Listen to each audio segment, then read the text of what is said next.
मेरा नाम फौजिया है और मैं यहाँ 10th क्लास की स्टूडेंट हूँ। मैं यहाँ ज़ैप कॉलेज में 10th क्लास की स्टूडेंट हूँ। यहाँ से पहले मेरी लाइफ बहुत चेंज थी। जब मैं स्कूल पढ़ती थी, मैं जामिया स्पीडर कुरान में जाती थी। वहाँ जब जाती थी तो मेरी फूफा है, वो बेवा है और उनका मकसद है कि वो उनकी बेटियाँ नहीं हैं, उनकी बेटियाँ तो किसी की बेटियों को अपनी बेटियाँ नहीं समझती। उन्होंने मेरे साथ बहुत बुरा किया है और आज तक मेरे पापा के दिल में उन्होंने मेरे लिए बहुत नफ़रत पैदा कर दी है। मैं जब 9th क्लास की स्टूडेंट थी तो मैं जामिया जाया करती थी, तो वहाँ से जब वापस आती थी उन्होंने मुझ पर गलत इल्ज़ाम लगाने करने और यही कहना करना कि ये लड़की अच्छी नहीं है, इसको घर में बिठा लें और इसकी कहीं शादी कर दें। लेकिन मैं इस बात पर राज़ी नहीं थी। मैं चाहती ही थी कि मैं पढ़ूँ और पढ़ लिख कर कुछ बनूँ, अपने माँ बाप के लिए कुछ कर सकूँ। लेकिन मेरे पप्पू का ये ख्याल नहीं था। एक दिन मैं अपनी कज़न की शादी पे गई तायाबू के घर और वहाँ जाकर मेरी तबीयत कुछ ठीक नहीं थी। मैं लेट गई और जो बारात के साथ लड़का आया था वो आकर अंदर चारपाई पे बैठ गया। इतनी देर में मेरे पप्पू, मुझे नहीं पता कि वो कब बैठा है, इतनी देर में मेरे पप्पू अंदर आ गई हैं।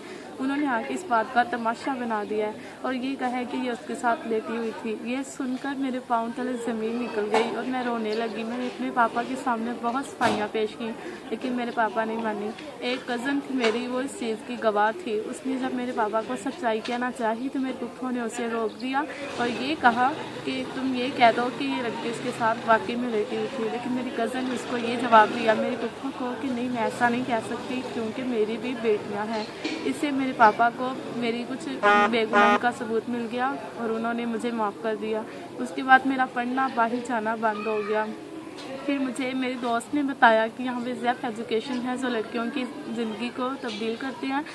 फिर मैं अपनी पापा से बहुत ज़िद की कि मुझे जाने दें, लेकिन उन्होंने मुझे इजाज़त नहीं दी। लेकिन बिलाखिर मैंने और मेरी मामा ने, हम दोनों ने मिलकर पापा को मना ही लिया।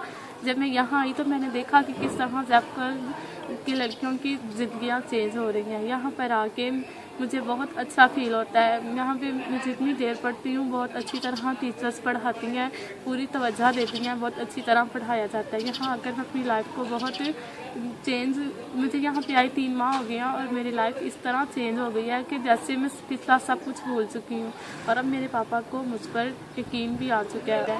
अब मैं सिर्फ लास्ट में ये कहना चाहूँगी कि जब किसी लड़की पर इल्ज़ाम लगाते हैं तो सोच लिया करें, किसी के बारे में कोई चुगली मत करें।